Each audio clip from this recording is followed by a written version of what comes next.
यह संसदीय डिक्टेशन 100 शब्द प्रति मिनट की गति से उच्च गति अभ्यास प्रतिलेखन संख्या 40 से है।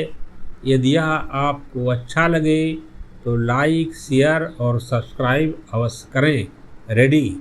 अध्यक्ष महोदय, मैं कहना चाहता हूँ कि हर आदमी को यह अधिकार है कि जिसको वह चाहे डाक द्वारा मत भेज सके। ऐसा तो नहीं है कि सभी मत किसी एक अधिकारी के सामने ही इकट्ठा करके भेजे जाते हैं। जहाँ तक इस बिल का संबंध है वह ठीक है, वह प्रारंभ में ही आना चाहिए था और मैं इसका समर्थन करता हूँ। मैं इस सदन के माननीय सदस्यों से भी निवेदन करता हूँ कि इस बिल को पास कर दिया जाए। खेती में उन्नति न होने का कारण क्या है? उसका एक कारण यह है कि खेती से संबंधित जितने विभाग हैं उनमें आपस में समन्वय नहीं है। खेती के लिए अच्छी खाद की आवश्यकता है, पानी की आवश्यकता है, औजारों की आवश्यकता है और धन की आवश्यकता है।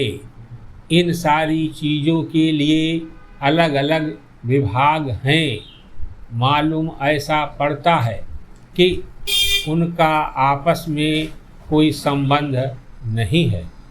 वे आपस में मिलकर कोई योजना नहीं बनाते जिससे खेती की आवश्यकताएं पूरी होती हैं।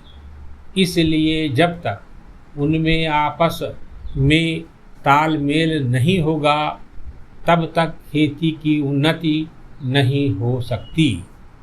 दूसरा कारण यह है कि योजना की बिल्कुल कमी है।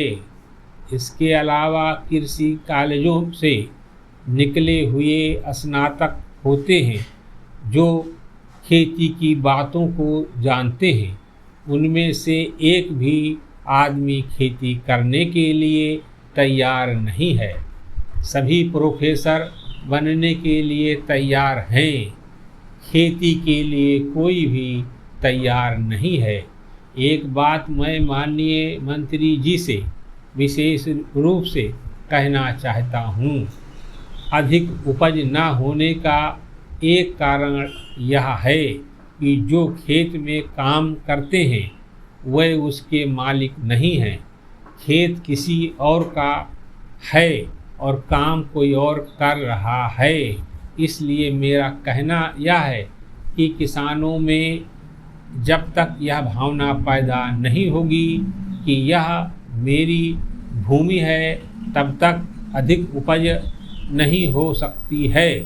इसके लिए आप जब तक भूमि सुधार नहीं करेंगे तब तक कोई बात बनने वाली नहीं है।